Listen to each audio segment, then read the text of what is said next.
पुढील बातमीकडे तुळजाभवानीच्या मुख्य गाभाऱ्याचा आकार वाढवण्याच्या हालचाली सुरू झाल्यात।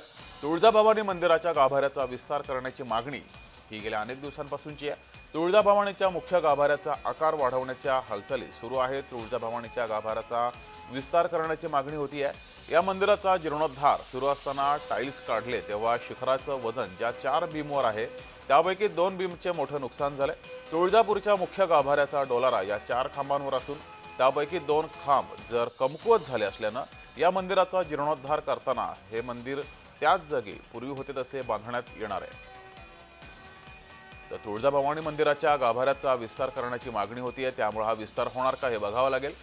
तुळजाभवानीच्या मुख्य गाभाऱ्याचा आकार वाढवण्याची मागणी होती आहे।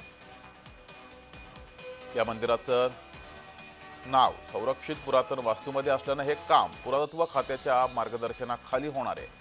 राज्य संरक्षित मंदिर असल्यानं गाभाऱ्याचा प्रत्येक दगड काढून नव्यानं हे मंदिर बांधावं लागेल।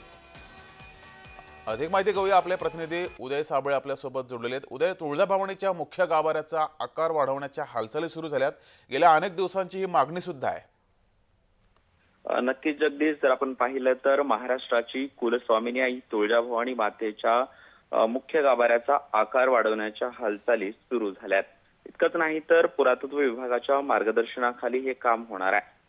श्री तुळजाभवानीच्या गाभाऱ्याचा विस्तार करण्याची मागणी होत होती आणि या मागणीचा विचार करत या मंदिराचा जीर्णोद्धार सुरू असताना त्याच्या टाइल्स काढल्या तेव्हा शिखराचे वजन ज्या 4 बीमवर आहे त्यापैकी 2 बीमचं मोठं नुकसान झालेलं पाहायला मिळालं। तुळजापूरच्या मुख्य गाभाऱ्याचा डोलारा हा 4 खांबावर असून त्यापैकी 2 खांब जर कमकुवत झाले असल्याने या मंदिराचा जीर्णोद्धार करताना हे मंदिर जे आहे जगदीश त्याच जागी पूर्वी होते तसेच बांधण्यात येणार आहे। या मंदिराचं संरक्षित पुरातन वास्तूत असल्यामुळे हे मात्र उदय, त्यामुळे पुरातत्व विभाग या मंदिराचा गाभाऱ्याचा विस्तार करायचा असेल किंवा काहीही नवीन बांधकाम करायचं असेल त्यासाठी काय अटी शर्ती आहेत, कोणते नियम हे पाळावे लागतील?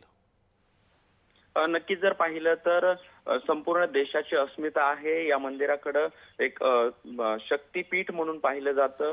खरं तर तुळजाभवानी मातेच्या मंदिराचं ज्यावेळेस कुठलंही काम करण्यात येतं त्यावेळेस ते पुरातत्व विभागाच्या मार्गदर्शनाखाली करण्यात येतं। इतकंच नाही तर मंदिर संस्थान आणि पुरातत्व विभाग याच्यावरती पहिल्यांदा अगोदर लोकांच्या प्रतिक्रिया विचारात घेतात आणि त्यानंतरच काम केलं जातं। खरं तर यावेळेस जर आपण पाहिलं तर तुळजाभवानी मातेच्या मंदिराच्या गाभाऱ्याचं जे काम करण्यात येणार आहे त्यावेळेस या दरम्यान मूर्ती देखील दुसरीकडे हलवावी लागणार आहे, असं देखील आपल्याला जर आपण पाहिलं तर तुळजापूरचे आमदार जे आहेत आणि तुळजाभवानी मंदिर संस्थानचे ट्रस्टी जे आहेत राणा जगजितसिंह पाटील यांनी देखील म्हटलेलं आपल्याला पाहायला मिळत आहे। जगदीश, जे मात्र उदय, पुरातन वास्तूमध्ये जर काही बदल करायचा असेल तर काय नियम अटी आहेत, कुठल्या नियमांचं पालन करावं लागतं? पुरातत्व विभागाच्या जर एखाद्या गोष्टींमध्ये किंवा अशा बदल करायचा असेल तर पुरातत्व विभागाचे अनेक नियम आपल्याला पाहायला मिळतात। जसे की त्या वास्तूंचं जे आहे ते जतन संवर्धन करणं गरजेचं आहे। त्याचं जर आपण एखादं बदल करायचा असेल तर त्याला संबंधित गोष्टी विचारात घ्याव्या लागतात। जसं की जनभावना असतील, पुरातत्व विभागाकडून त्याचं ऑडिट केलं जातं आणि त्यानंतर त्यामध्ये बदल केले जातात। जगदीश, धन्यवाद उदय दिलेल्या माहितीबद्दल।